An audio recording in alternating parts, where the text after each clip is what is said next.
to the Hypre Porsche Cup, presented by GT Champions. Pirate here, Black Flag Racing TV for GT Champions. The wait is finally over. This is round one of the Porsche Cup, starting this weekend. It is. It's been long anticipated. We've had a couple of weeks of great qualifiers, and we start this evening with none other than Division 3. I noticed there was just a little lobby issue just as I'd come on live, and everyone got kicked out of the lobby. I think we're starting a new one soon, but we will jump in there very, very quickly. If you don't know already, I'm Pirate Andy Acton. I will be your host for this evening for the race today. It's going to be awesome. There's some great races across all three divisions, and myself and Chris will be with you throughout the weekend with all the action from the first round of the Hypre GT Champions Porsche Cup. And this is season 2, I believe. Yeah, season 2. We start this evening with Division 3. Then Presidio Dog himself, Mr. Chris Ball, will be with you tomorrow evening. Depending on where you are, I think it's 6 p.m. if you're in the United States Eastern Time. It's 11 p.m. here in the UK, and then I will join you straight after that one. An hour and a half later, I will bring you all the action from Division 2.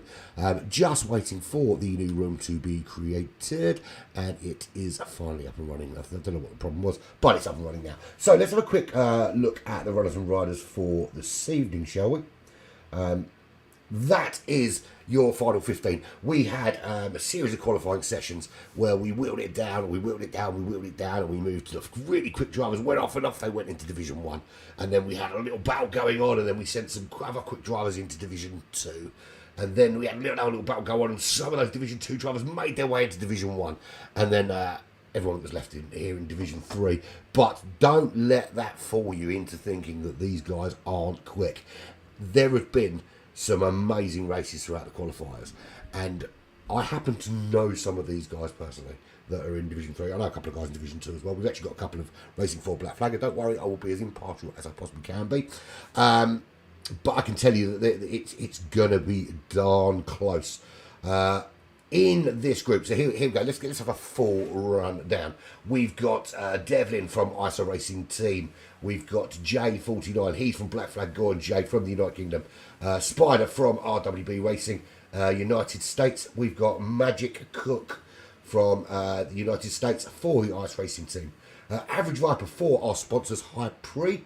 I hope Tom does well. And literally, Tom's just come off the back of another hour and a half race in Formula 1. So, yeah, really, really awesome performance from him. Toolshed from Old Guys Racing, from the sunny Australia. Benjo, of course, from ISA Racing Group, also from Australia, who is our glorious host this evening. Good evening, Benjo. Chip Reese from Victory Pace Racing, United States as well. Hannah from ISA, from the United Kingdom.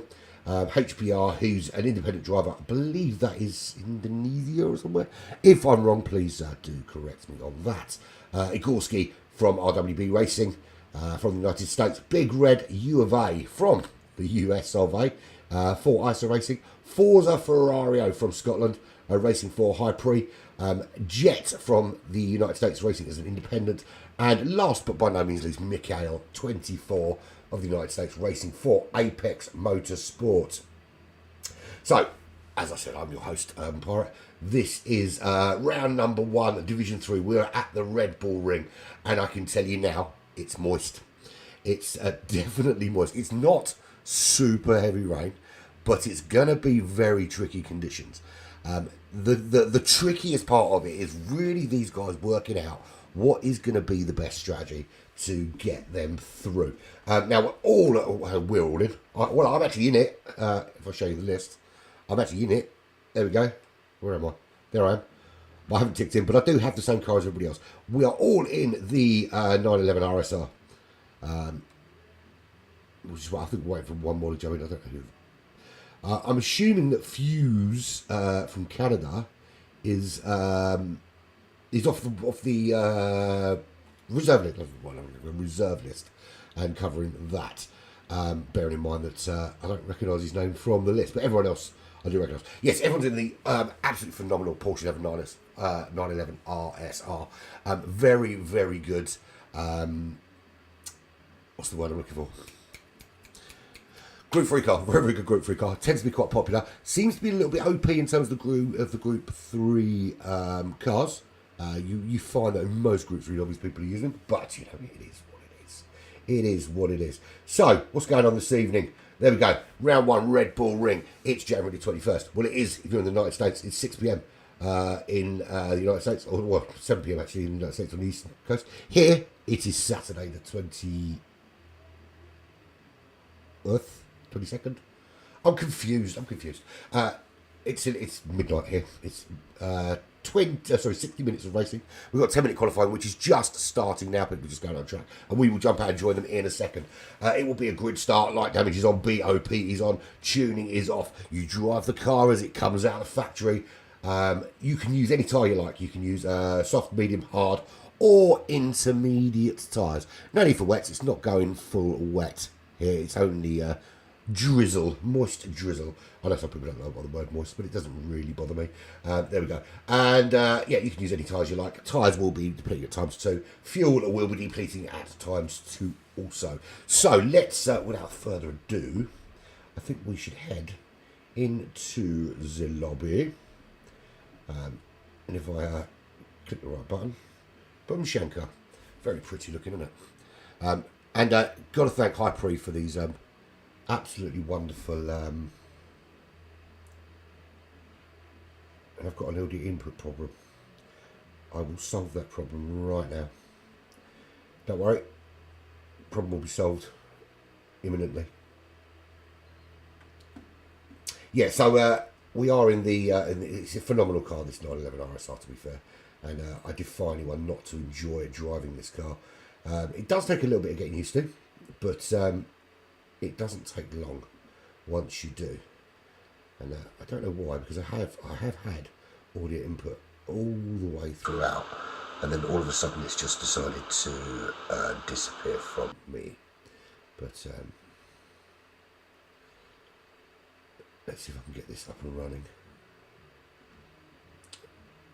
It could be, to be fair, I've had a few issues with, we had a few issues with the lobby, which when that happens, sometimes I lose my, I lose the audio coming from the track. But I can always solve that, because I'll just do this. And then you can hear it. So there we go, problem solved. If I get an opportunity, I will try and work out why it sometimes Gran Turismo doesn't send the audio to my computer. It is a known bug, I can tell you that for a fact. Right, so what are we expecting qualifying times to be? Well, I'm expecting them to be somewhere in the region, depending on the dampness of the track. Well, I was going to say high 20, mid to low 20, mid to high 29s on a dry track. And as it gets wetter, probably the 33s. But we've already demonstrated that HPR has put himself on pole and put in a fantastic 29.0 as an opening lap. That is not too shabby to be cracking on with as an opening lap. And I suppose the benefit really for Division 2, I think, are in the best position of all, because these Division 3 guys go out and they smash this track. And then the Division 1 guys, they come in, we know they're super quick and they'll have their strategies, they won't really be, they might learn 1 or 2 things from these guys. But Division 2 guys get to watch Division 3 and they get to watch Division 1, and then they get to, from the back of that, kind of form their strategy. So I would be quite pleased with being in Division 2 right now. So there we go, there is HPR, he is on pole. At the moment, it's Kaizen, just half a second back. Joining him on the front row. Average Tom, good performance from Average Tom from Hyper, or Average Viper as he's otherwise known. Just sitting out on row 2, got Devlin Calypso joining him from the ISO Racing team. The not Dutch driver, he's Belgian. The Belgian driver joining him on row number 2. Toolshed, row 3 at the moment. Best time 1:30.2. And Forza Ferrario, he's another Hyper driver, and there he is on row 3.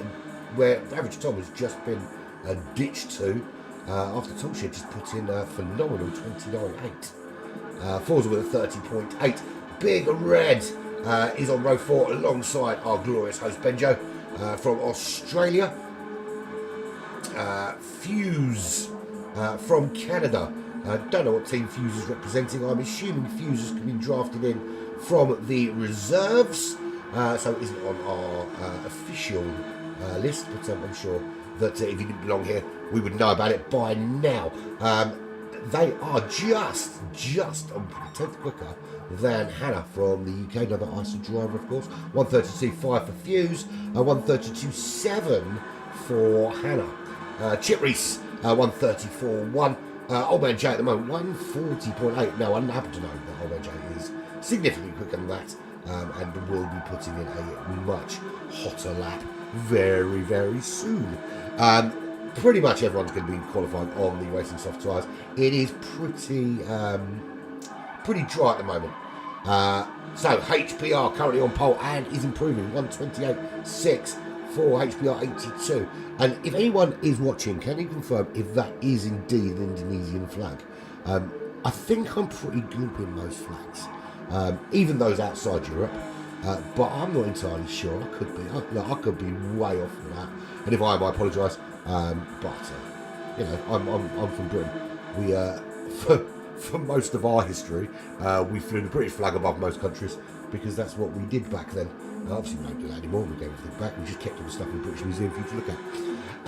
Average Tom is running in second place on that front row. Good performance from him. He's had and to be fair, credit where it's due to Average Tom, because he spent the last hour and a half flinging an F1 car around on F1 2022, a round of wet Spa. So maybe the wet driving around Spa has helped, but it's a very different sort of driving, F1 2022 to GT7. So to jump in another car and adapt quite as quickly and put himself onto the front row, round of applause for that, my friend. Round of applause for that. 129.5 for Average Tom. Kaizan 125.8. That is nothing. There is nothing in that between the two of them. Devlin Calypso 129.527. That's second row for them, for him indeed. Fuse with a 29.6. Toolshed, wait and see what his time is, but it's 1.2 seconds off that of HBR. Really close, actually, really close. And that's 130.7 for Old Man J. That moving up the order a little bit. We're starting to see the times tumble a little bit. 130.0 for Mikhail, 130.5 for Big Red. Old Man J comes in at 9th position, just ahead of Forza with a 130.7. It's going to be tricky today because the conditions are very difficult to read. At this stage, the track is dry, but it is a drizzle. So at some point during this race, the track will be moist. Will it get moist enough for some intermediate tyres? We don't know. And it really goes down to the way you like to drive the car. Now, having seen some of the possible scenarios to run here, if the track does stay dry enough to stay on the slick tyres, you can probably do this with a really conservative driving on soft tyres. You can do it on 2 soft stints. It's pushing it a little bit in terms of tyre wear. I'm sure the guys that are running in Division 1 could probably absolutely smash that. But for me, I think Division 3, you're probably pushing a little bit for 2 stints on the soft compounds. Soft medium's a brilliant way to run it if it's totally dry, but it's not. There could potentially be a period of this race where you need to put on some intermediate racing tyres, and that will change the strategy somewhat. Now, it's going to be that you've got to try and find that point at which the tyres turn, and the perfect point as well. So when it turns for you. So when do you switch off of the slick tyres onto some racing tyres? Some wet weather tyres to keep that optimum time up. Obviously, you're going to start losing time as it gets wet, but how much time do you lose before you switch to the wet tyres? And equally, when the track dries out again, and of course we're assuming that it's going to change significantly, at what point do you do that switch again? I think that's going to be key. If you can get that perfectly right, then not necessarily the fastest person is going to win at this race. It could be down to your strategy. Right, let's have a look from the back. Bring it up the round. We're one driver short today, which is a real crying shame, right? A real crying shame. You know, we go through significant qualification procedures to get to this stage, and you know, there's 45 slots available across 3 groups for 45 drivers. There is a list of sort of 15 people that would have loved to have got involved here. So to be here on race day and there's an empty space, it's absolutely soul destroying. I think it shows a distinct lack of respect from a driver that's got a spot to not have given up that space earlier. Now, I understand there are circumstances beyond our control, that people can't turn up, but you know, it's not difficult to drop a message. I can't race. Let one of the reserves race. I'm throwing my vape all over the floor. Hopefully it didn't break. No, it didn't. Let's just save that. Yeah, so I don't know. Look, I think everyone's entitled to do what they're going to do. Right, so qualifying is over. This is where we stand. HPR and Toolshed are on that front row. Good performance from them too. Average Tom and Kaizen on row 2. Devlin Calypso and Mikal on row 3. Row 4 will be Fuse RKK with Forza from Hyperi. Old Man J in 9th with Big Red in 10th. Spider is in 11th with Benjo from ISA in 12th place. 30th is Chip Reese. 30th is Hannah, just nicking that 13th spot right at the death there. Chip Reese at the back of the pack in 15th place. And kudos to you for having a Fender livery on your car. We will have a look at liveries throughout the race actually, because there's some really cool ones. Already liking the look of this one for HBR. HBR, of course, our pole sitter for this evening. 60 minutes of racing to come. That's what we've got ahead of us, and it's going to be a doozy of a race, I think. If you look at the qualifying times, we can go to sort of HPR to Chip Reese. There's not a huge amount of time in it, considering for the sort of GT racing. Actually, there's not a huge amount of time of difference between them. And I think we can see some great midfield battles here. HPR looking early front runner, but look, it's 6 different tracks. There's a lot of racing to be done, and anyone can steal this. And anyone that's watched GT Champions last season, whatever division you watched, you would have seen some absolutely phenomenal racing across every single one.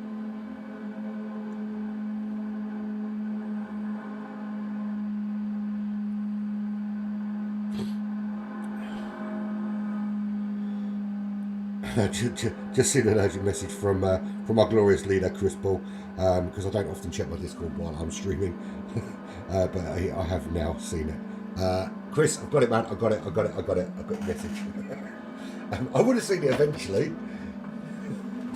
Getting spammed.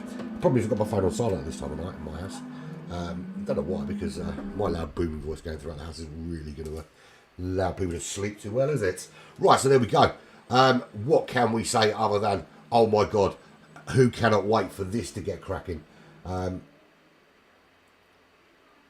going to put that up, but it covers half the screen. Let's see, really. Let's do that one instead.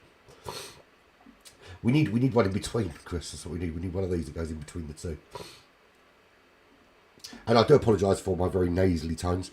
Anyone that's watched any of my broadcasts this week will know that I went from Monday having 2 teeth pulled to picking up a stinking cold, probably from my dentist.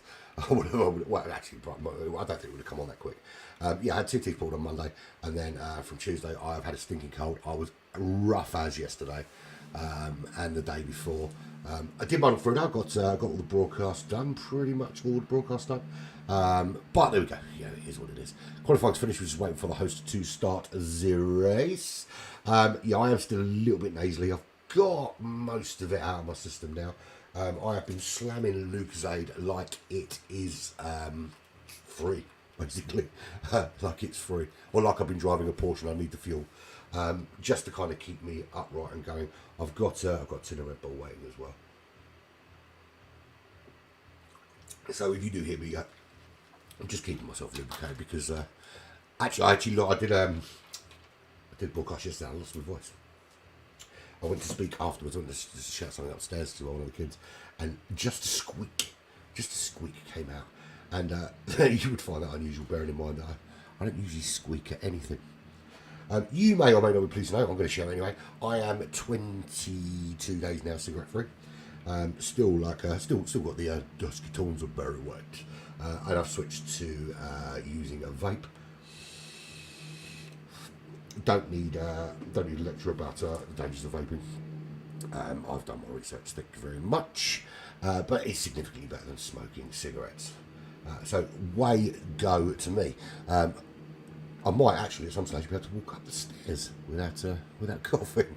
I can certainly, when I haven't got a cold, I can get through an entire broadcast now without coughing. And I know that anyone's watched me on GT Champions has known over that course of 90 minutes I have been spluttering like a very sick man. But no, I'm getting better. So just waiting. It's this short lull between qualifying and the race. It's always a little bit kind of like tentative. What do we do now? Well, are we ready to go? What's going to happen? And what's everyone doing while they're waiting? How many people have run off and gone for a wee or grab a drink, or who's in their chair and who's like getting in the mindset? What are you doing? Is someone flicking through their phone? All that kind of thing. It's interesting to know what people do. And if anyone, I don't know how many of you are joining me. Let's have a look. How many of you are there? There's not many people joining me at the moment. It's a silly time of day. That's what it is. But yeah, please do get involved and let me know what you do in between. I don't know how much chat I'm getting through. There we go, let's go in there.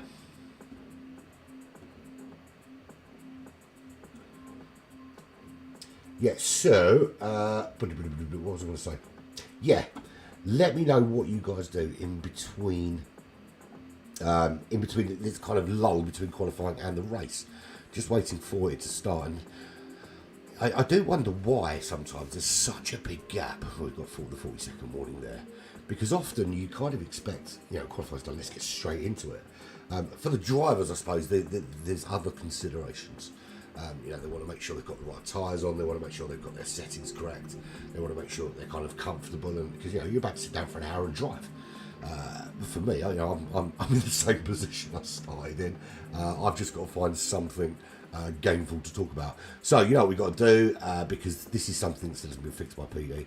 So we're going to go into the room like this, right? This is what we're going to do. I'm not going to bother opening anything up because we're going to wait for the lights to go out. I want to go back to somewhere like this and have a look. Wait for the lights to start. It's going to be 5 lights going to come on, they're going to go out, and then we're going to go. Yes, Gary, this is Jay's lobby, my friend. Thanks for joining us. He qualified in 9th place. So there we go, we are in the room. And we are away, and that is a full start at the back there. Who was that didn't get away when it started? That was Chip Reese, did not get away when the race started, but HPR away in the lead. Toolshed maintains 2nd place, and Mikhail in 3rd. There is a smash at the back. There is cars all over the place. What happened there? That is Old Man Jay just coming back on the track. He's got some damage. Spider looks okay. So Spider's on the intermediate tile. Chip Reese on the intermediates. Big Red damage as well. There's a big coming together. So Devlin Calypso, Big Red, Old Man Jay. Looks like they all had a bit of a coming together there. Now they've started. In fact, most people started. This is the only information I'm going to get. So most people started on the. I don't know why that is not disappearing. Why is it not going away? Right, it's gone away. Finally, it's gone away. Don't know why I clicked that 3 times. Right, so, sorry, the excitement got me going. Right, so, sorry about that. Most people started on the slick tyres. There's a couple on these images. I'm not going to tell you who it is. But all big change, because Chip Reese did struggle to get away. But there was a coming together between Big Red, Devlin Calypso. I think Old Man Jay was involved in that. Who was that? That's Hannah facing in the wrong direction. It's all going very horribly wrong early on for a few drivers here. So this wet track is really playing into some problems, as we see Big Red just getting past Hannah, just clipping Hannah on the way through. So the track is damp as the race starts. And we've had a number of comings together. So, quick look out front, and then we'll go back through what's happened so far. We're on lap 2. It is HPR in the lead. 1.1 seconds is the gap that they've pulled out. Toolshed is in 2nd place. That's where Toolshed started. That's where Toolshed currently is. Average Tom, he started in 3rd place. He's still in 3rd place. Mikhail has made his way up into 4th. Forza in 5th place. The guys out front seem to be running quite well. There's a challenge from Fuse there on Forza. Doesn't make it stick. Forza stays ahead, loses the back end, does manage to get it back under control. Kai's out through. Fuse loses another place down into 7th. There is Benjo in 8th. He's keeping the car on the road just. Old Man Jay qualified in 9th, is in 9th. He had a bit of damage to start with. There was a coming together now that was between, it looked to be between Old Man Jay, Devlin Calypso, Big Red. It looked like those three were involved. They were all on the grass. They were all a little bit of damage there. Chip Reese failed to get away from the line at the start and really struggled to get started and get moving. He's moving now. He's up into 11th place. He's gained some places. We saw Hannah facing in the wrong direction. And as Hannah re-entered the track, we saw Big Red just coming past. It looked like they touched. But no damage for either. They continue on. And there is Spider. Spider in 14th place. Now, there's a number of different strategies in play at the moment. And we will go through them in a little while. Not quite yet. In a little while, we will go through them. The thing's not working properly. So, HPR in the lead. Toolshed in 2nd place. Average Tom running in 3rd. Trying desperately to close down on that 1 second gap. You want to try and get the slipstream here. The thing about the Red Bull Ring is that it is very reliant on slipstream because there's such long straights. It's about corner exit speed number 1. There's a spin from Toolshed. That allows Average Tom through. Average Tom nearly loses it as well, but does manage to regain control of that car and up into 2nd place. Toolshed does maintain 3rd, but not for long, because here comes Mikhail. Mikhail trying to make the move, thinks twice. Probably a wise decision not to chuck one up the inside there in such tricky conditions. And the cars are slipping and sliding in these really moist conditions. Mikhail doesn't make that move, but is a lot closer to the back of Toolshed after Toolshed losing it. So, but yeah, as I was saying about this track, so you've got a lot of straights here. You've got some, I mean, the corners aren't super tricky. There is quite a lot of fast-paced corners. Turn 2's probably the slowest corner on the racetrack. But so exit speed out the corner is one massive thing. You have to be really strong on the exits. But also you have to be really smart with using slipstream when you can. Evening, Aaron, how are you doing? Good of you to join us. Yeah, so Mikkel at the moment is in a great position because he's in that slipstream toolshed, can use that to, and it's a good way of conserving fuel and conserving tyres as well. Because when you get to the end of the straight, you've got two choices with slipstream. You can use it to make an overtake, or you can use it just to let off the gas a little bit and let the car in front take the strain of the fuel. Particularly going uphill, it's a great place to use it. We've got Kaizan running in 5th place. So in a minute we've got, no one's still confirmed that's Indonesia or not, but Indonesia from Great Britain, United States, then Australia. We've got Hyper Forza. He's the highest, the second highest Hyper driver. Average Tom running in 2nd at the moment. Of course, we are sponsored by Hyper.com. Do check them out there. The graphics are awesome, even though I've messed up putting them up in the right places. Got inside, that's the problem. Fuse RKK running in 7th place, 1.6 seconds behind Forza. Got quite a big gap now. The gap really opening up to those behind. Benjo. It is a good fun circuit for overtaking, Aaron. You're absolutely right. Really good fun. So Benjo running in 8th place at the moment. He is just 1.9 ahead of his teammate, Devlin Calypso, both from ISA Racing Group, of course. Old Man J4, Black Flag, raise the Black Flag, 2.9 seconds back in 10th place. Did have a come together with Big Red and, I can't remember who it was, in the opening lap. There is Big Red just behind, looking for a move, and it did look like he was going to absolutely go flying into the back of Jay. Now, is the track starting to dry? It certainly looks like it. It looks like the times are ramping up. HBR with a 1:28.5. That's not far off the qualifying times for this lap, to be fair. Not far off the qualifying times at all. And I think this is the thing. If it stays dry, this is going to be a very interesting race. If it gets wet again, things are going to really get mixed up. So let's have a look there. So there we've got Hannah running in 12th position. Got a couple of teammates just up ahead in Benjo and Devlin, a couple of positions up from here. Spider, 9.1 seconds back as Chip Reese into the pits nice and early. Chip Reese took a gamble, started on the intermediate tyres. Did it pay off? Not really. It wasn't really wet enough for those intermediates. But to be fair, it could have worked out to be, it could have been a very, very smart choice. Had it started to rain a little bit more, Chip Reese could have found himself in a very, very good position. But has pits early, can take those tyres now a little bit longer into the race. So still all to play for.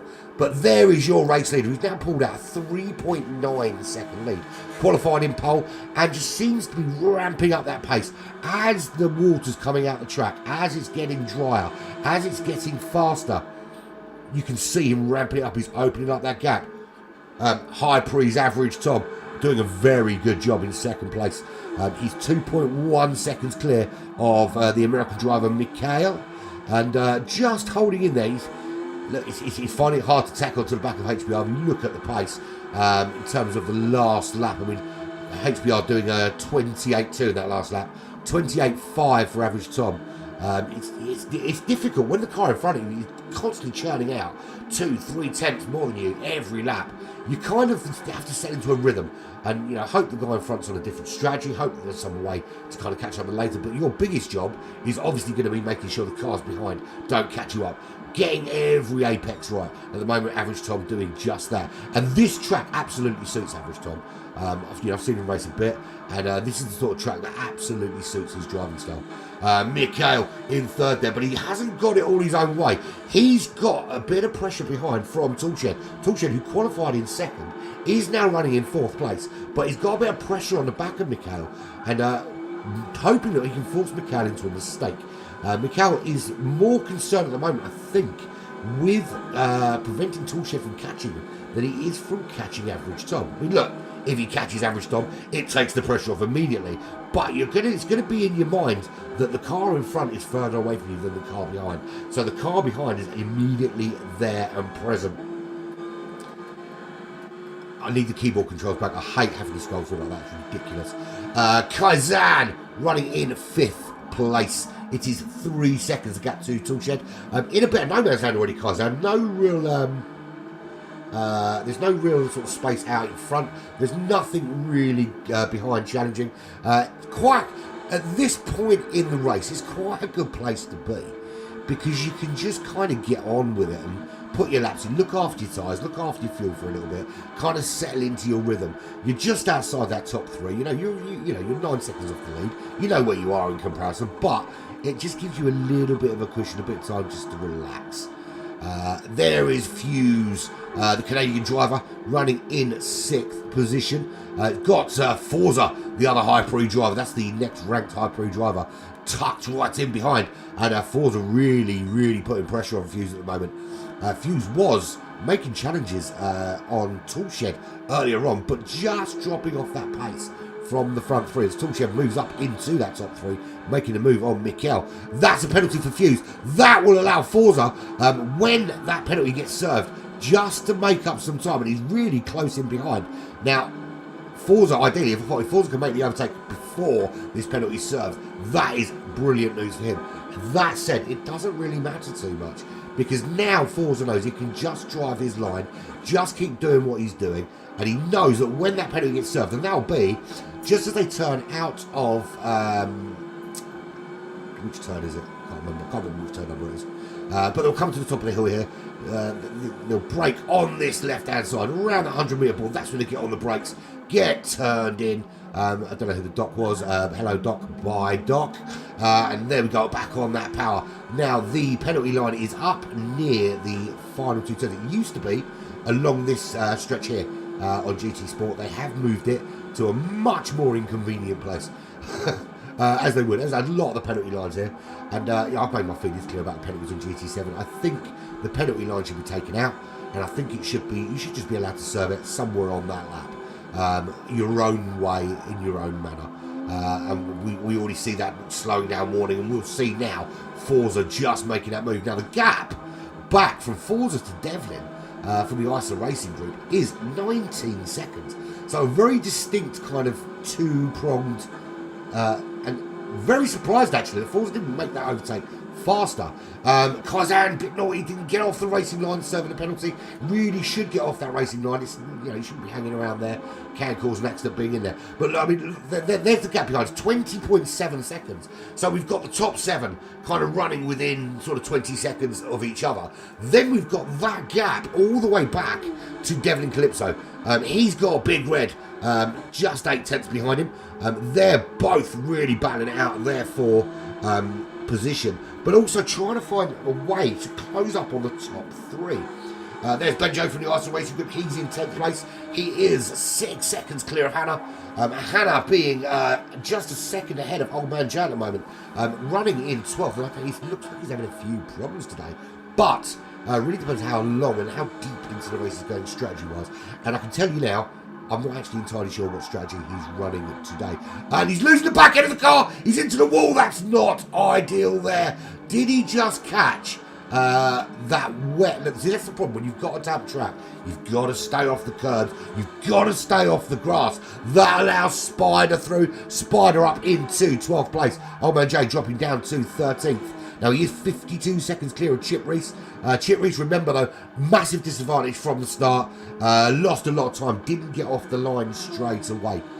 So it's giving himself an uphill battle to start with. And then also he's starting on the wet compound tyres, when really he wanted to be starting on one of the slicks. But it was a gamble, and it's a gamble that, well, it could have paid off. So out in front there, we've got HBR 82. 5.7 seconds is the gap, and he's still we're on lap 9, and he's still throwing in fastest laps, lap after lap after lap. Now you've got to wonder, and it's a question you've got to ask, when you've got that kind of gap, and you know we're still only 13 minutes into a 60-minute race, you're going to want to at some stage be managing your pace, because you're not going to get to the end of this race without a pit stop of some sort. Now, ideally, you want to be running as long as possible, as quickly as possible, on the best possible tyres. Now, the thing about the Porsche is it handles better with more fuel. Now, I know that sounds counterproductive, but the way the Porsche is designed and the way the fuel sits over the back of the car, the lighter the car gets, the trickier it can get through the corners. And I understand that kind of balance between having a lighter car makes you faster, but that's not necessarily always the case with this 911. And I find in particular, if I'm driving this Porsche, that I like it to have around half a tank of fuel when I want the most performance from it. Look, you know, I'm not going to run with half a tank of fuel to the end of the race. Who would? But you don't want to burn too much out too quickly and run it too light, because that's when you've got the danger. You're running a car that's a little bit too light over the back axle and your tyres are starting to go off. That's when mistakes happen. So at some point, HBR's got to start like managing that pace, not necessarily chucking out fastest laps lap after lap. Look, we love seeing it. We love seeing much faster laps coming in, but we also want to see some close racing. At the moment, HBR doing, though, exactly what HBR needs to do to win Division 3. And that is to just be super quick. Little word on people joining the room. Now, obviously, we had a full room that wouldn't happen. But I do think that PD need to look at something where once a race starts, we can lock a room. So if there's a race underway, and it's a league race such as this, you know, an important race, it means something. It's 4 points, it matters. There should be a way to lock the room off to stop people jumping in and out, because it can have an adverse effect on the quality of the lobby. And this last week, I don't know if anyone else knows, but this last week the lobbies have taken a downward decline in quality. And I've spoken about this before. I don't think there's any coincidence that prior to updates coming, and the weeks prior to an update coming, the quality of the lobbies goes down. And I think that is just purely a point to make the update look better. Because they just fixed whatever they broke to make the lobbies rubbish. Look, call me cynical, but that's my view. Anyway, average Tom, 5.9 seconds back. Now, Toolshed has got back involved in this top three. At one stage, Toolshed was outside the top three, and average Tom had a nice little gap between him and Mikhail in third. Toolshed has got around Mikhail and has now closed that gap to average Tom to 1.1 second. Is he able to really close up? Now, these two, remember, bowed it out in Division 4 of GT Champions that finished at the end of last year. And we had a few in that group, and actually I think I know who's missing from this group, and it's a real shame, and it's Igorski. Igorski's a very, very good driver, by the way, and always in and amongst the big stuff, but I don't see him here today, and it's a real shame he's not here. Real shame. Miss you, buddy, miss you. Certainly miss our after-race chats, which happened quite a lot towards the end of last season. But Toolshed just getting involved now in that top three, and just starting to put the frighteners on Tom ahead of him.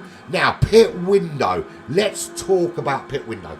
This race is going to be about 39 laps. There or thereabouts.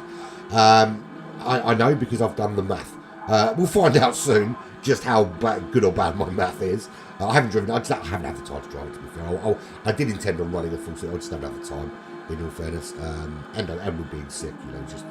There's only so many hours in a day, and I do have to sometimes talk to my family. Apparently, that's what you do when you live in a house with other people. You converse with them. But yeah, so we're looking at what, 39 laps here. So now it depends on how you drive. If you can get your soft tyres to 20 laps, then you can soft this race, if you don't need, of course, to put on some wets. And a little bit squirrely there for Mikhail, just coming out of that corner. That gives Kaizan a bit of a run on him. Not enough, though, because I think Kaizan had a bit of a squirm as well. They both in the same... They are racing for the same team. The cars are almost identical. I did say we'd have a good look at liveries, and we will do that. We'll do that around the pit window when people start coming in, shall we? Right, 16 seconds. That's the gap back to Forza. So, top five starting now just to open up a little bit from the rest of the pack. Now, I imagine we're going to start seeing HPR lapping cars such as Chip Reese, Old Man Jay, Hannah, those sort of cars, probably around the midpoint. So, somewhere around the 30-minute mark is when we'll start seeing some cars having to move over because they're being lapped. Well, or not. I mean, it obviously depends on the weather, of course. Weather changes, things change. Fuse, 4.9 seconds is the gap to Forza, and that has come down a little bit. But Fuse, again, I said this before, in a really good position to just kind of kick back and kind of get on with it, really. 16.9 seconds to get to Devlin. So now we've got that kind of front five. We've got Forza and Fuse, 5 seconds apart. We've got another big jump back to Isa, Devlin, Calypso. 2 seconds back to Big Red U of A. We've got 19 seconds back to Benjo. And Benjo under pressure from Spider of RWB. I do like that livery, actually, the RWB livery. Red and blue are my favourite colours, of course, because they are the colours of the single greatest football team in the history of the world. And if you say Barcelona, I will remove you from my life very quickly. It's Crystal Palace, of course. But there we go. So Spider closing down on Benjo. 1.1 seconds is the gap. Now, I can tell you, without showing you what's going on tyre-wise, I can tell you that there is two distinct strategies out there. There are some that are going soft tyre. There are some that are going medium. And I can tell you something else. The rain is back. The track is getting moist again. There's Old Man Jay's 2.6 seconds behind Spider. Now, who's going to be the first to blink as this track starts to get moist? It's going to be a question of bravery.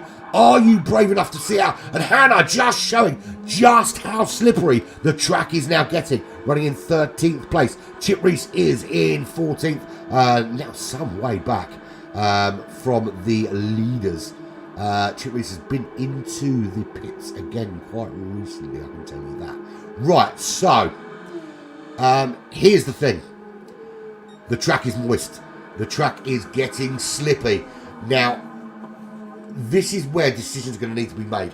Do you trust in your ability on those soft compound tyres for a longer period? Well, the answer to that question for some is no. Fuse and Devlin do not trust that, and they have gone in. They are both, for the record, all three of these going in are on the soft compound tyres and will be changing to something a little less slippery. HPR looks like they're going to stay out. I don't know. We'll see. Do they pull over to the left-hand side now and drop into the pits for some inters? They do not. So HPR quite comfortable with the grip on the racing slick tyres. Average Tom, what about him? He's comfortable on the slicks right now, so stays out. Tool Shed as well, as does Mikhail. So the top four all happy to stay out on the slick tyres at this stage. Now, is that trust? Is that a belief that it's not going to get any wetter?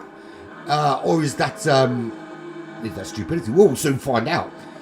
We will soon find out how well that plays out. I'm sure that these guys, over the course of this last week, have played out every possible scenario for racing that they could have done to this stage. And there is Big Red being lapped by those front four.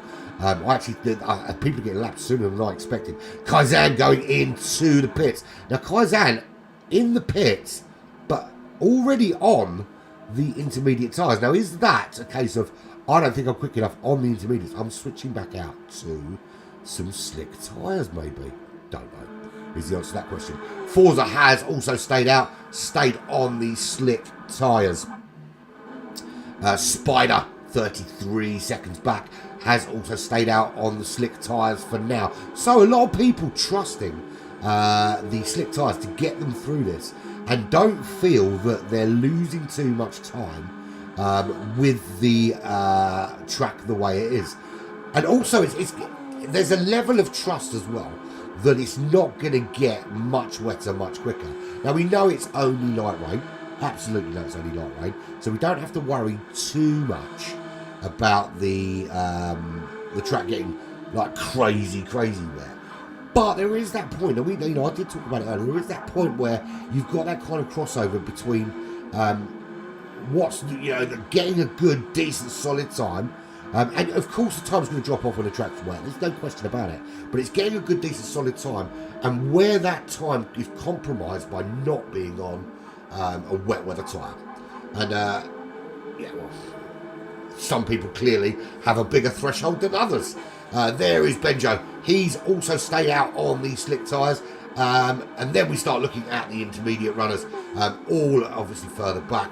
Apart from Kaizan, I'm going to be brutally honest here, Kaizan put on the intermediates, didn't like them, changed them out straight away. So that just goes to show that actually some people find that they can control the slick tyres and get better pace in wet conditions. And although it is wet, you can see already here that the track is already drying out. Devlin getting lapped. There's Average Tom just ahead of him, and he's being lapped behind him. You'll see that is going to be the number 3 car of Toolshed coming up behind to lap him. There's a Fuse into the pits again. Interesting choice. There is Old Man Jay running in 11 places, made up a couple of places in that little pit shuffle. How long is he going to run on this new set of tyres? Devlin Clipso now changing out his tyres, so clearly feels it's time for another change. So those that stayed out on the slicks, looks like they made a good decision because they held on. Look, they had to sacrifice a little bit of lap time, but they did hold on quite well and in a really unique position now to really go and kick on and build a nice big gap. But look, it's a 6-race series. There is plenty going on over the 6 races, and every car is going to have an opportunity. Every driver is going to have a purple patch. Every driver is going to have a track that just suits them. Devlin Clipso down in 12th after that pit stop. Hannah losing the back end, just getting the ISA car back under control. Chip Reese running in 14th place. Right, let's have a little look at some liveries, because I do love looking at some of the designs people put on their car. And Chip Reese has gone for a really vibrant yellow on that car, and I do like those kind of the RUF kind of Porsche livery, the kind of tie in with the RUF Porsche works team. I'm trying to think of what they do. But RUF, essentially, they take Porsches, they improve them and turn them into something slightly different. There is the ISA Racing Team livery with the Monster and all the other pieces that you would expect. And they're all going to be the same, the ISA Racing Group, with just a little bit of individuality for each individual driver. Of course, we've got the required logos for GT Champions, RWB, and our glorious sponsor, Pixdecker and High Pre. As old man Jay into the pits to change out those intermediate tyres. Devin Clips, and that's another ISA Racing Group with a different kind of. Obviously, some people have their own individual sponsors as well. There is old man Jay in the pits. That's the Black Flag car. Not really much to see, just Black Flag Racing and some GT Champions stuff on it. That's it, really. Devlin Clipso, this we've seen his car already. There's Big Red. That's another ISA Racing Team logo livery. Fuse, ISA Racing Team. They all look the same, man, as Ben Jones. We know what that looks like. Kaizen, kick ass. I love that green and white combo. Very, very cool. Spider, that's RWB. That's the one that is, I think that's my favourite one out there. That kind of red and blue contrast. It's very, very cool livery, that. And obviously red, white and blue being the team name. Very fitting. There's the High Pre livery, and each one of the High Pre ones, although they look quite similar, very, very unique when you really look at them for each driver. Each driver's got their own little foibles and their little thing that's just theirs on the car. And I showed an example actually when we look at Average Tom. There is Mikkel's car. Mikkel's gone for green and black and white livery on his as well, which is very, very cool. He's running in 4th place at the moment, obviously. There's Toolshed, that's another ISA one right there. We know what that looks like. So Average Tom, so he was saying like the High Pre one looked very, very much the same.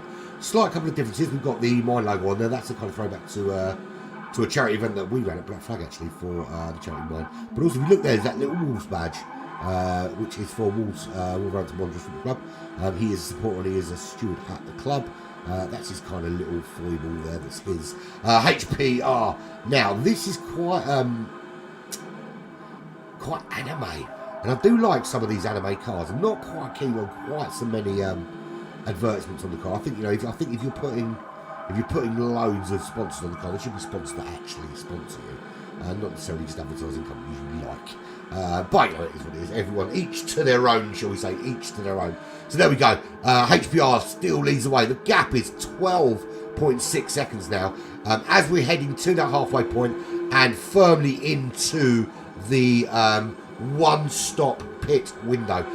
We will have a little look at the tyres and stuff as we hit that half-hour mark, just to see where people are at in terms of tyres, where people are at in terms of fuel, and see what they decide to do. Average Tom, he jumps early, and I'll tell you why he jumped early. Quite simple. That's why. His tyres were gone. Now listen, he can make those softs last to the end. If he goes soft again, sure, he might actually consider doing that. But he'll bung into fuel and do what he needs to do. Toolshed also going in. Slightly better condition, probably done another lap.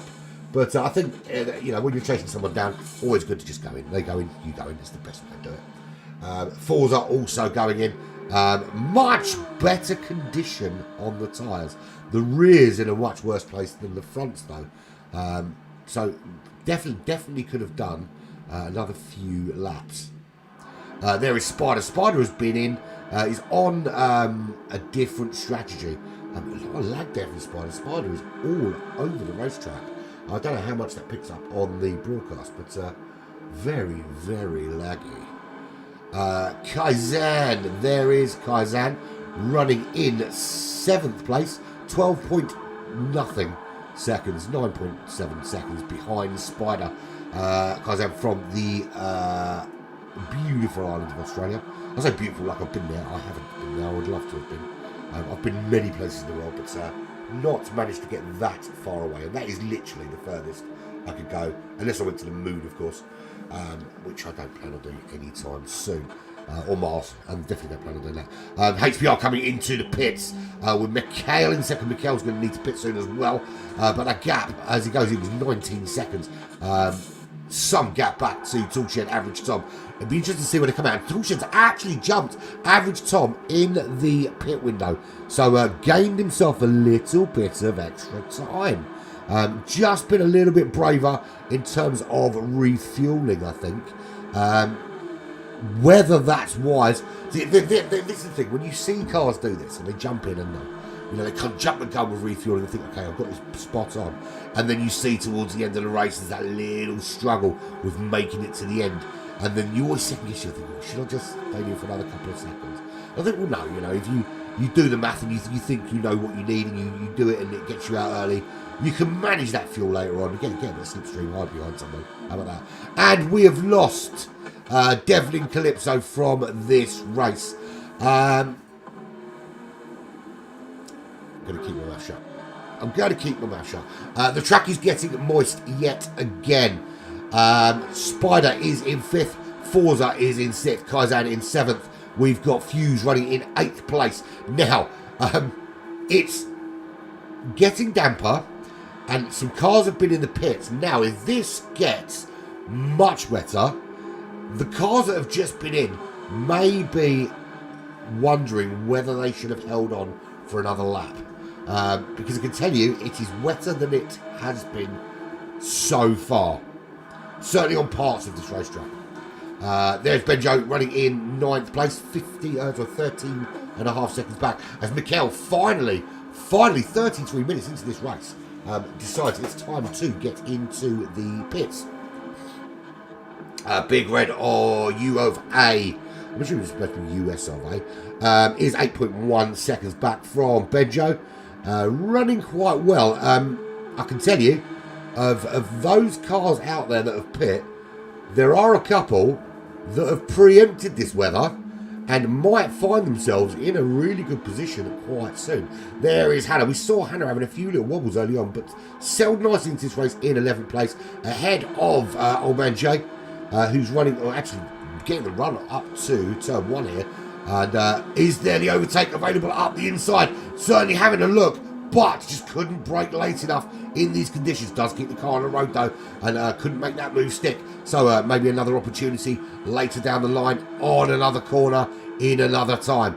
47 seconds back to Chip Reese. We have lost from this race already. Devlin Calypso to a disconnection issue, we assume, of some kind, and we will certainly look at that when the time comes.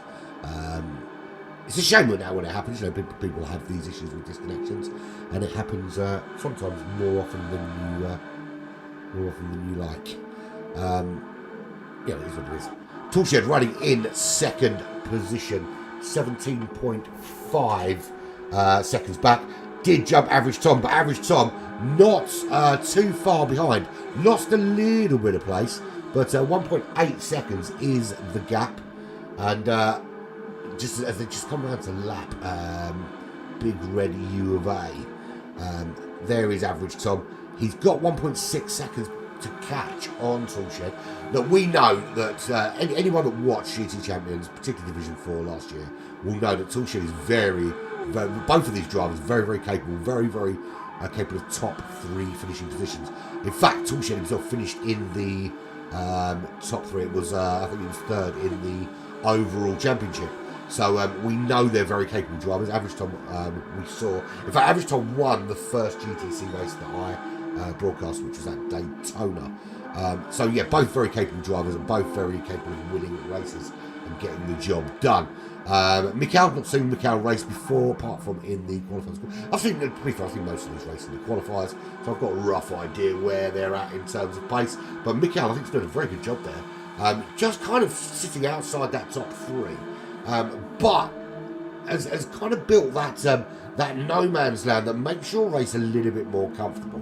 You when you get to a position where you're not really closing on the cars in front, and you found your little notch on the racetrack, it's really kind of yours to lose in that position. And that's where Mikel's sitting. He's sitting in that is to lose 4th place. Now, if there's a problem out front and one of those cars has an issue, yeah, there's certainly potential to nick a place or two there. But he's built a nice, comfortable 20-second lead over the car in 5th place, who is Spider from RWB. Now, even if Mikel does have a little wobble, that's not really going to impact hugely on that gap. So he is in a little comfortable position, Mikel. Spider, not quite so comfortable for him at the moment, because this is High Pre Forza just behind, trying to find a way through. And we know Forza's got some pace. We've seen the Scott driver just shows just how quick he can be in a number of races, including through the qualifiers. Certainly put some great performances in. That was very close. The fact that I think weak shortcut is the reason why that isn't a penalty. When it's strong shortcut, you even think about going over that white line, and you are getting a half second penalty, 5/10 penalty. But at the moment, Forza just kind of tucked in behind there, waiting, kind of baiting breath, waiting for that little error, that little kind of gap, that opportunity just to go through. And that is really good driving there, actually, from was it US Big Red. Just getting out of the way, just moving across, knows those two drivers are coming, can see what's going on, and just getting out of the way, but not really affecting their own race by doing so. So there we go, Kaizen. Similar position that we have up there with Mikel, because it's in that kind of no man's land position where nothing really much is happening. But they're kind of doing their job, and they found their little niche, and they're doing it well in there. Fuse is running in 8th place. Half second penalty there. Again, no man's land there. 28 seconds up the road, 19 seconds back. And that 19 seconds is back to Benjo. Benjo Blaker from Australia. One of the leaders of the ISA racing group. A lovely bloke is Benjo. If you ever do get a chance to chat to him, I highly recommend it. Nice guy. 19 seconds back from Fuse. 27 seconds up from his teammate Hannah.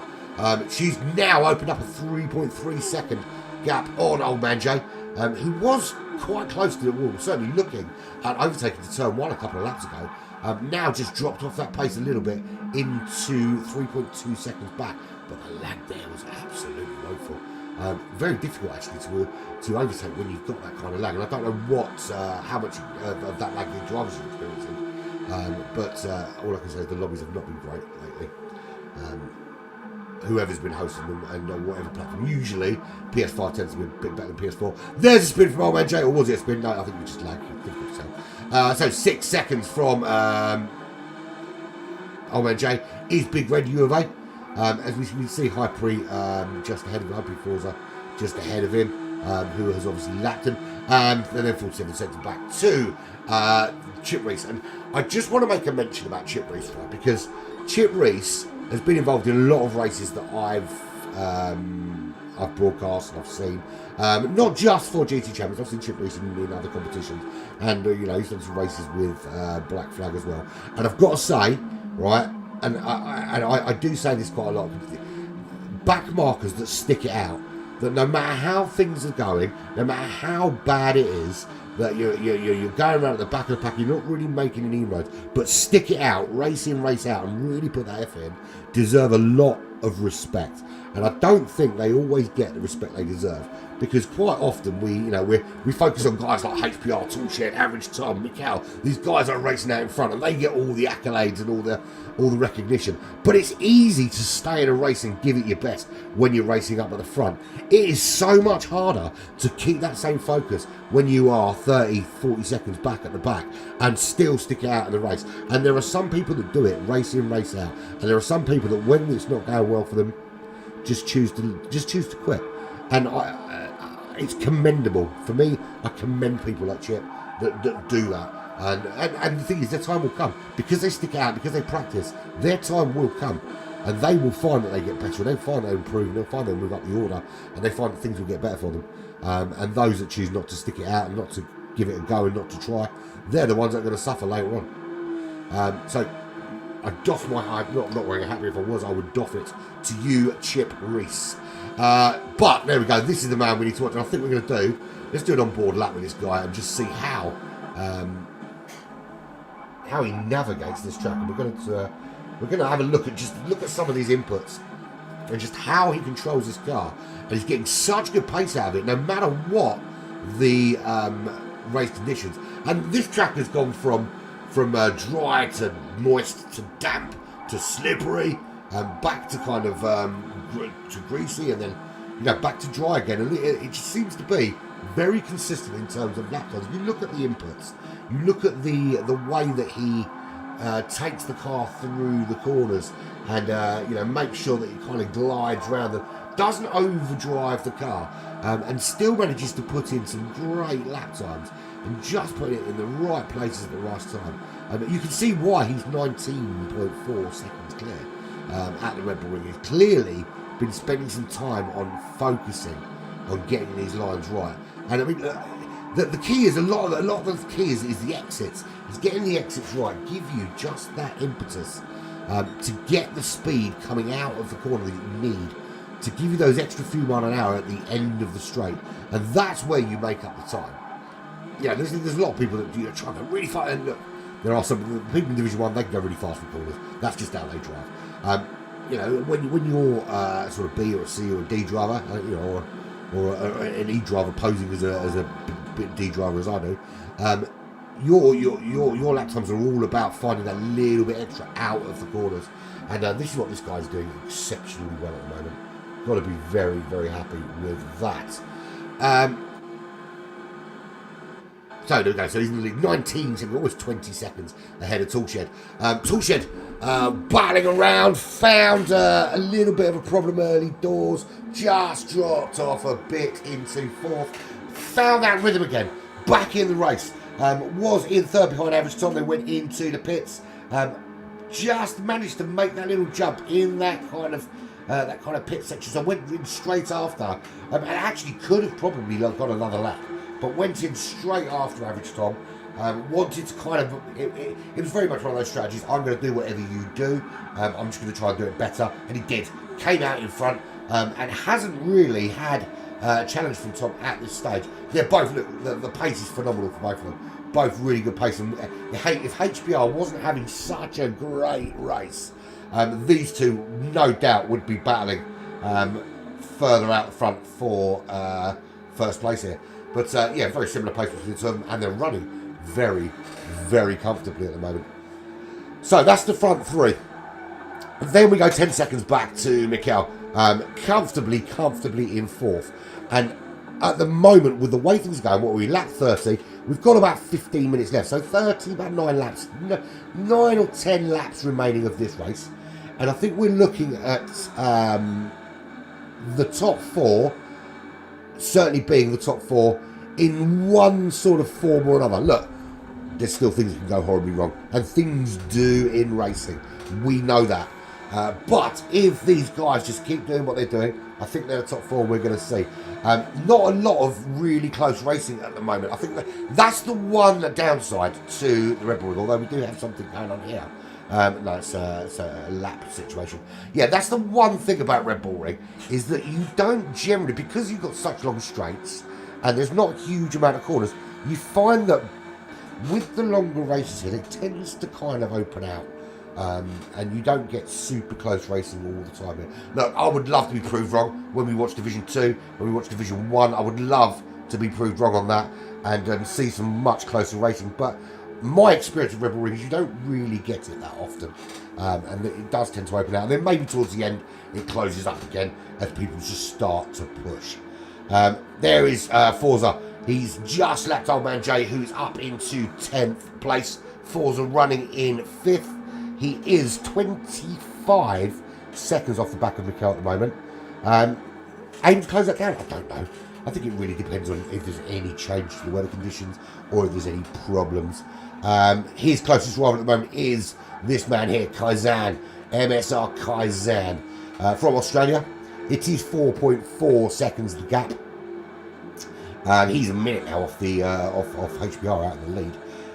But he's got 29-second cushion behind him to this man, Fuse.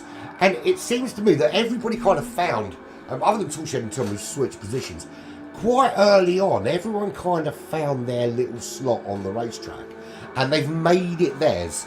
There's been one or two little battles, but I quite like the fact that everyone's kind of found their little slot. And they've made sure that once they've got in that slot, and that's their slot, they've made the effort to keep it. Obviously, everyone's going to try and have a little go, but they've all kind of slotted in there quite nicely, and it's quite easy to find someone when you're looking for them now. Spider with the RWB livery from the United States. There he is. And well, just quickly want to say about the liveries. How a livery can... These cars are all identical. But look how a livery can make a car look different. And they do look slightly different because of the liveries. Even though they're exactly the same car in body shape and everything else. But Spider is 20 seconds behind Fuse. And 15 seconds ahead of Benjo of Australia. That's a comfortable place to be in because you know that the guy behind you and the guy in front of you have got pretty much the same kind of distance on you. That's quite abuse of the track limits, but seems to have got away with that as he lags across the racetrack there. I suppose that is a downside of having quite an international lobby. You potentially have issues with lag and stuff. There's Benjo, just talked about him. Great guy, Benjo. 22 seconds ahead of Old Man J. He's moved up to 10th place. Running okay, that's kind of, again, been his little niche. 9th, 10th. Had some good battles with Hannah on and off throughout this race. Bit unlucky early doors. There was a coming together between, I think it was Old Man J, Big Red, and was it Devlin? That all had to come together at the beginning, and it didn't start well for them. Didn't start well for Chip Reese either, who didn't get off the line, but he's carried on going. There is Big Red. He is 8.1 seconds back from Old Man J, 11 seconds clear of Hannah, so it's opened right out. This is the worst thing for a commentator, and anyone that commentates in a race will say this is the worst part. Is when it's kind of opened right out. When you get to this kind of stage in a race, there's 10 minutes to go. And there's not really anyone fighting anyone. No one's really going to pick up. The only thing you can hope for is that someone starts to run out of fuel or there's a crash. Not that you wish a crash upon anybody, of course, but it is what it is. But there's Hannah running in 12th place. She's 11 seconds behind Big Red. And Chip Reese is a lap back on lap 30, but sticking it out. We've lost Devlin from this race. And I think it was just Gorski didn't make it for whatever reason. I hope there's nothing wrong with Gorski's okay.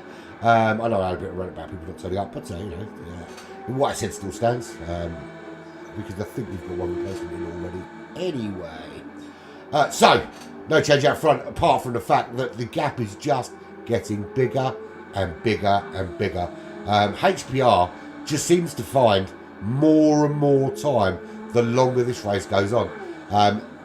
We've got 10 minutes left.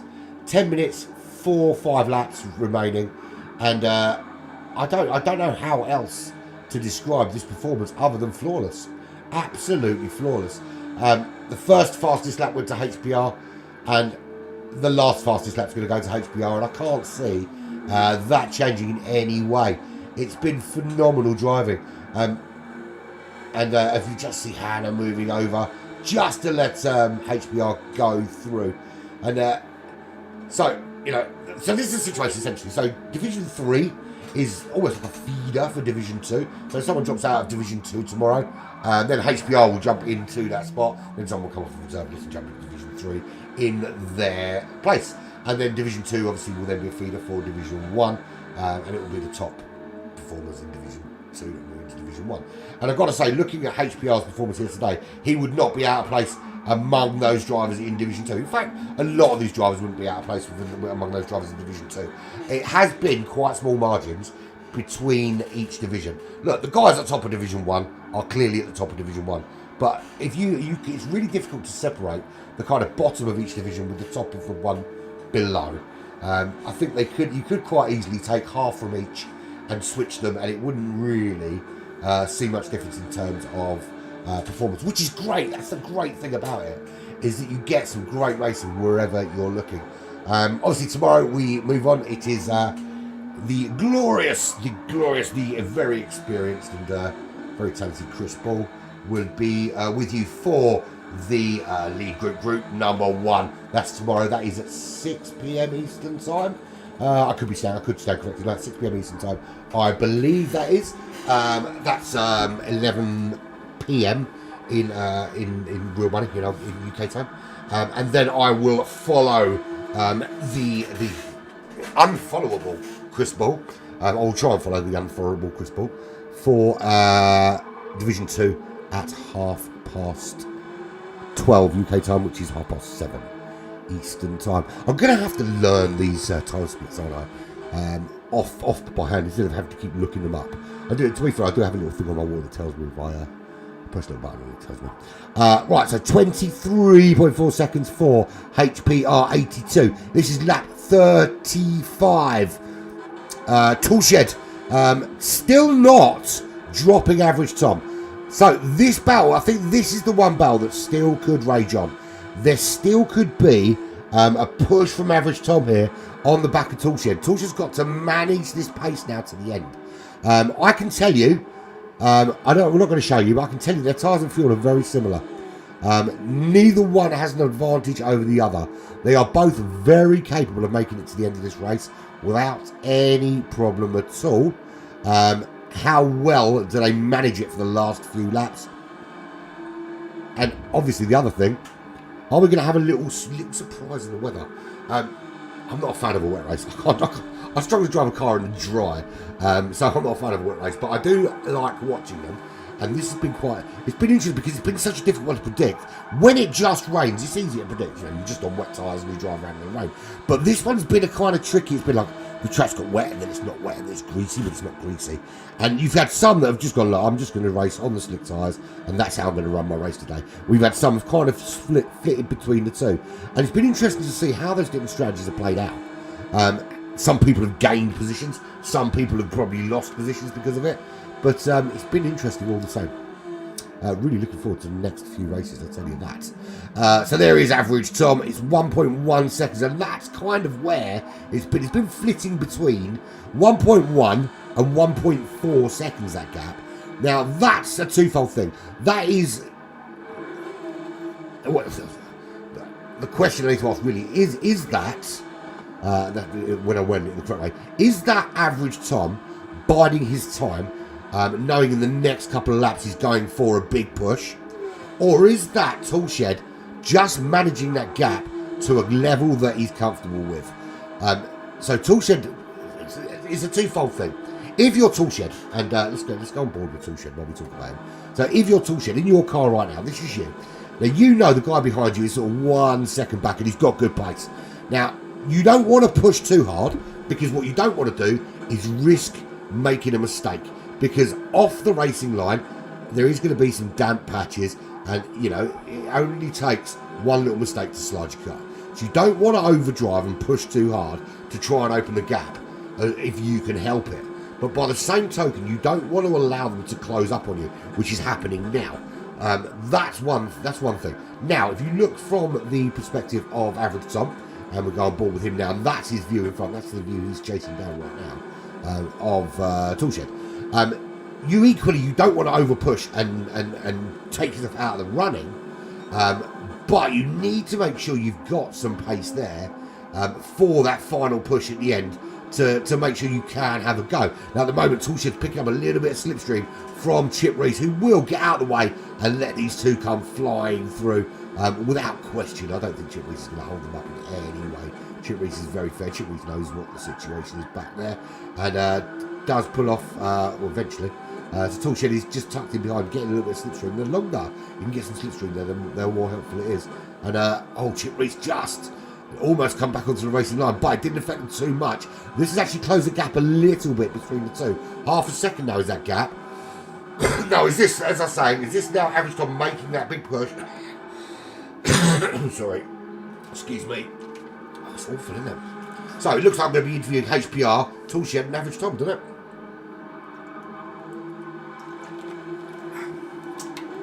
There we go. Right. Okay. Suitably lubricated, I think, to last me to the end. We'll see. We'll know later when I go all squeaky. Yeah, so that's the situation. Average Tom now pushing, and it does look like he's ramped it up a little bit as well, doesn't it? That maybe actually it was a combination of both. It was a combination of Toolshed managing it a little bit, and average Tom just going, okay, I'm quite happy for you to manage that gap. I'm going to stick with you. I've got my game plan. And here we go. Now, does he make the big move here? And is he going to go for the old switcheroo? Kind of the outside to inside to outside trick. Doesn't work there. Toolshed holds it off quite well. And it's a bit lacky, this lobby, isn't it? I suppose the problem when you've got a laggy lobby is it's difficult to know where to throw your car because, and you know, we've seen it. You know, cars get thrown up the inside, and it turns out the computer decided that's where the car actually was, when maybe it wasn't actually there at the time. So, but the gap is now down. So where we were sort of 1.1 to 1.7, or so 1.1 to 1.4, we're now sort of half a second to 6/10. Really closing down. I'm looking across the racetrack, and this is the only place really there's a battle going on. Now I'm acutely aware I don't want to miss HPR crossing the line, but I don't think anyone wants to miss a potential last corner overtake between these two, which is very likely to happen the way it's going. And it just looks, the average time has carried a little bit more speed into that corner, but is having to back off because of you know, the risk of obviously hitting the back of tool shed and it all going horribly wrong. So we're on lap 39. This will be the penultimate lap of this race. So I said it was going to be 39 laps. I was wrong. It's going to be 40. Not for everybody. Some are going to make 39, but I think for these guys out front, it's going to be a 40 lap race. That's testament to the pace. Now I calculated 39 laps, and that was kind of on the pace of Division 1, Division 2 drivers. So it's credit to the pace out front here today that we've made 40 laps. Just goes to show. But then I suppose as well, we haven't had as many pit stops as we might have had it been wetter. There's that as well, that I did factor in the fact that we would probably lose some time for some moistness. And yeah, so we haven't really, certainly not for the guys out front haven't really been hugely affected by the changeable weather conditions. So this is the penultimate lap. It's lap 39 of what will be 40 laps here at Red Bull. 1 hour of racing for the first of the Porsche Cup, the 6 Porsche Cup races, sponsored by High Pre. And there's Isa Hannah now, going to offer Toolshed a little bit of slipstream, which just helps him. No, she doesn't. She just moves out. And that's a penalty for Average Tom. What a horrible time to pick up a penalty. Just when you're putting on that charge to try and nick a second place. Just improve your podium place there. And I think that is just going to be enough to save Toolshed from this onslaught. So we can, I think, quite safely now. Let's work from the back. Chip Reese, 13th place. Stuck this out to the end. Absolute credit to you. Blue flag coming out for him. That's for Spider. Hannah home in 12th place, 24 seconds back from Big Red U of A. Old Man Jay, 5.4 seconds back from Benjo. Barring a mistake somewhere, I think that's where he will stay. 33 seconds up the road is Spider. Then 17 seconds up to Fuse RKK, who is 35 seconds behind Forza, the second placed High Pre driver. And look, there's a little move here. Is there a move for Forza on Kaizan around the outside? Does he make that move stick? At the moment, it's side by side, heading up the hill. Is Kaizan going to win out? At the moment, Kaizan has the inside line. And this is really, really going on.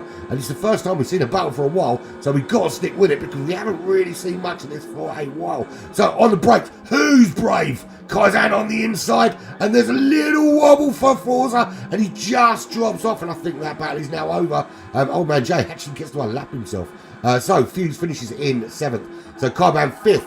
That's Toolshed home in. Sort of, and looks like HPR has made lap 41. How about that? Did not expect to see that. That's some pace. Toolshed home in 2nd. Average Tom home in 3rd. Mikhail will round this final corner. Will come home in 4th place to cross the line. 23 seconds back from the front 3. But solid performance there in 4th.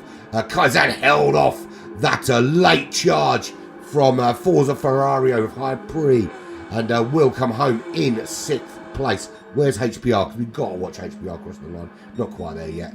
He's behind this battle, so no danger of missing that. Here comes Kaizan. Kaizan round that final corner, stays on the power, will cross the line in 5th place. There he comes. High Pre Forza home in 6th. HPR. Past Benjamin Baker, crosses the line. There's your final rundown. HPR from Toolshed from Average Tom. They're your top three. You three can come and join me for a chat in a minute. Mikhail from Kaizen. Kaizen held off that late charge of Forza to take fifth. Forza in sixth. Fuse RKK finishing in seventh place. Spider, the American driver, in eighth for RWB. Benjo, Australian driver, 47 seconds back in ninth place. Old Man J for Black Flag from the UK, 6.5 seconds. Big Red U of A from the US of A in 11th. Isa Hannah finishes in 12th place. Chip Reese brings up the rear in 13th. Stuck it out to the last. Well done to everybody. Great racing from you all. But the accolades and the applause and the big numbers and the big points go to HPR, Toolshed and Average Tom, who round out your top three. Now, I might be able to get some data for points and stuff. So I'm going to go away while these guys finish their little thingy bob. I'm going to find you some drivers to talk to, because we want to have a little chat with HPR, we're going to have a chat with Toolshed, and we're going to have a chat with Average Tom and see how they felt about the race today. So catch you up very, very shortly. But HPR, how about that? Good race.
I'm back. I've got the top three joining me, and we will bring up while we're talking to them. That is your final rundown. That's not the final rundown.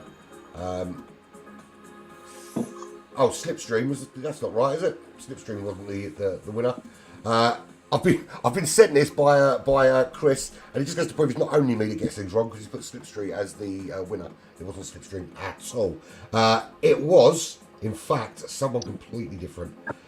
So, welcome to the chat, boys. We've got with us. I've lost my thing. Sorry, guys. I pressed the wrong button again. We've got HPR82, the winner of the race. We've got Toolshed came in second, and we've got Average Viper. But first, HPR. How was that, buddy? That was great. That was great. Throughout the race, you just seemed to get quicker and quicker and quicker. Was there any point in that race where you thought I should back off a little bit now? Actually, this is all about the homework that we done. I think Wiper also have a homework done, and then the two should also have the whole homework done.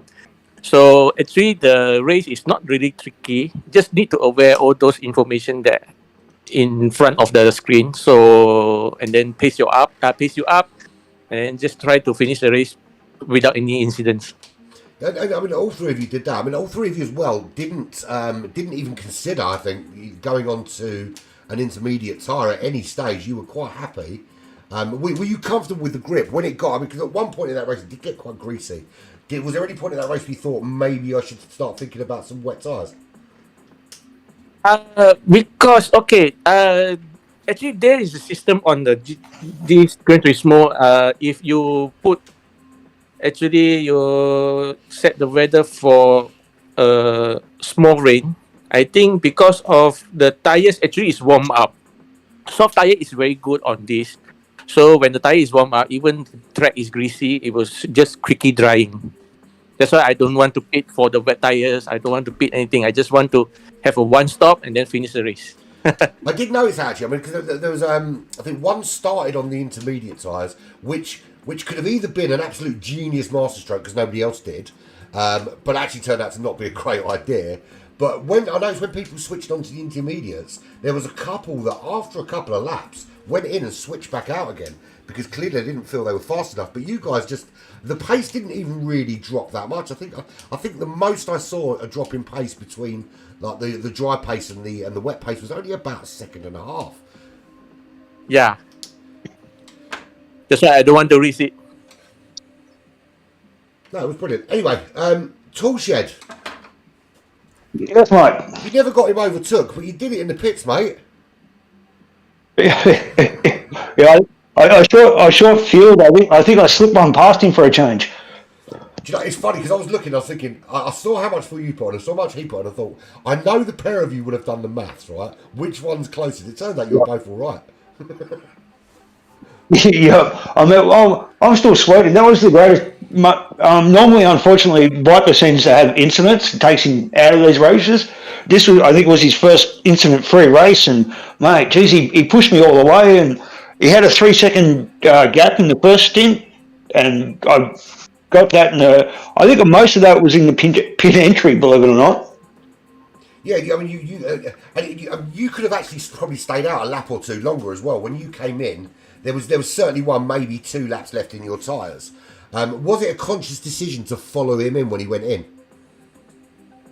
Sort of, and I was under the impression all week that it was only a 30-minute race. and then when I saw, so I went in a little bit unprepared, but yeah, just happy getting a second. Okay, good result. It was good racing from you towards the end. Because actually at one stage I thought he was getting closer and closer. Was there any stage in those final couple of laps where you thought, uh-oh? Yep, definitely. He got within to 7/10, and I'm thinking, oh no. And then I looked at the fuel, and I'm thinking, yeah, I've got about a lap spare, so I just pushed that gap on the last lap and a half, and just brought it home. For a long period of time, the gap fluctuated between 1.1 and 1.4 seconds. And I did kind of posit the possibility there was one of two scenarios there. Either you were deliberately managing it at that, so you didn't over push and risk crashing, or he was just holding you there ready to pounce. What's your take on it? Were you holding him there, or was it a case of that was your pace? That was sort of almost my ultimate pace, but I was sort of fuel saving as well. You know what I mean? Because being unprepared, I wasn't sure how many laps, so I had to guesstimate. So yeah, I was sort of fuel saving on the last 3 to 4 laps, and like I said, when I saw 2 laps to go, I knew I had enough fuel. I sort of put the hammer down again. Awesome. So Tom, third. That's not a bad start. Well done, Tom. Yeah, great racing with Shed again. I've got to say, when because obviously we were involved in a race earlier. You did the F1 race earlier that I broadcast, and I was thinking, how is he so quickly going to jump from the difference between driving those F1 cars, and that ironically was in the rain at Spa, to jumping into this and being quick. But it's like you'd been practicing all day just on GT7 and hadn't driven a different car. Honestly, I have no idea. I even mentioned it to Roses just before the race. It was like I need to get out of the mindset of braking like an F1 car. I think my brain for once actually listened to me instead of playing up. So was there a point, because you were second for a long time? Was there a point when you thought that you might be able to close on HPR, or did you kind of resign yourself early doors? Oh, no chance! That guy checked out. He was gone. Because it did look like initially you were trying to put that kind of pressure on, but once it got sort of 3 or 4 laps in, it did seem you were like, okay, I found my pace. This is where I'm staying. Yeah, that's pretty much how it went. But I mean, did you go into this race? Any of you go into this race expecting top 3? I set top 3 as my target, but some of the guys I'd never raced against, so yeah. It was kind of going in blind. Because as you said, I mean, we've both seen quite a few of them race before, and you kind of look and go, okay, well, I've raced them before, and I know I've kind of been there when I've raced them. But to be fair, a few people surprised me in terms of pace. There were some that were slower than I thought they'd be, but there were some that were quicker than I thought they'd be. So I'm quite looking forward to the next 5 races, because I think it's going to be a lot closer than people may have thought. Yeah, definitely. Well, thank you guys very much for joining me. It was awesome first race, I've got to say. Very, very happy with that. Go and have a nice, well-deserved rest.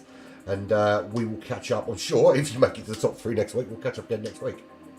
Thanks, lads. Yeah, appreciate it, man. Thank you, guys. So there we have it. That was your top 3. Contrary to what it says there, it wasn't Slipstream. It was, of course, the very, very brilliant, I've forgotten his name already, oh my god, Indonesian driver that won the race. And as the guy said, he was almost impossible to keep up with. Porsche comes in second, Viper in third. Mikhail, great job Mikhail did for Apex Motorsports. He did that really... I think he, as Tom said, you realised quite early on where the pace was. Didn't try and chase that top 3, but made sure that he kept 4th place for his own. Kaizan came home in 5th. Forza Ferrario, 4 High Prix, 6th place. It's a couple of good results there for High Prix, top 3, top 6. Foos for Eyesight in 7th place. Spider in 8th place. And Benjo Diabolus, he changes his name more often than Kanye. In 9th place, our very own Black Flag E-Racing BFV RJ49 came home in 10th place. He'll probably be disappointed with that, but it is what it is. Big Red U of A for ISAF came home in 11th. Hannah for ISA in 12th. Chip Reese for Victory Pace Racing came home a respectable 13th. And Devlin with a disconnection is classified in 14th. They were the 14 runners, and I've got to say, I really, really thoroughly enjoyed that race. If that is indicative of what's to come, then I tell you what, it's going to be an amazing season of racing. And we've got 5 races left. Who wants to know what is the next race? I can't actually remember. I'm going to look it up now. How about that? Hold the line, caller. Stick with me and I will we'll look it up. I can't find it. Anyone remind me where we were at? Oh, there we go, calendar. Found it. I knew I had it in front of me. So, we are back next week, January the 28th, for Road Atlanta. I love this. Do you know what? A couple of weeks ago, I talked about Road Atlanta saying how much I hated it. I've started driving it quite a bit. I absolutely love this racetrack now. It is brilliant, a brilliant racetrack. I take back every horrible thing I said about Road Atlanta. It is. Someone said to me, give it a go, it'll grow on you, and it absolutely has. Brilliant racetrack. Looking forward to that. Then we move on round 3, February 4th, to the wonderful, the Glen, New York's finest, Watkins Glen. Round 4 off to one of the iconic racetracks of all time in Daytona for infield. Expect to see average time do quite well there. Bearing in mind that he won there in the GTC championships. Round 5 off to Autopolis. I haven't changed my mind about that racetrack. It's hard. That's a complicated track. And then we finish on February 25th at Trial Mountain. But tomorrow, come back tomorrow to GT Champions. You will see the enigmatic Chris Ball will be there. He will see you in it's not too many hours, to be fair. Be 7 p.m. or 6 p.m. sorry, Eastern time. That's 11 p.m. UK time. He will see you for Division 1. I will return just an hour and a half later for Division 2, and we'll get this done. How about that? So, great racing, finished, and there we go. We've got the correct results up now. It was sent to me, just found it. Right, so not more to say than thank you very much for joining me here on Black Flag Racing TV and GT Champions. It's been a great night of racing. I've been Urban Pirate. This has been the GT Champions Porsche Cup, sponsored by High Prix and presented by GTChampions.com. And for at least the next 23 hours, see ya.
Welcome to the High Prix Porsche Cup, presented by GT Champions.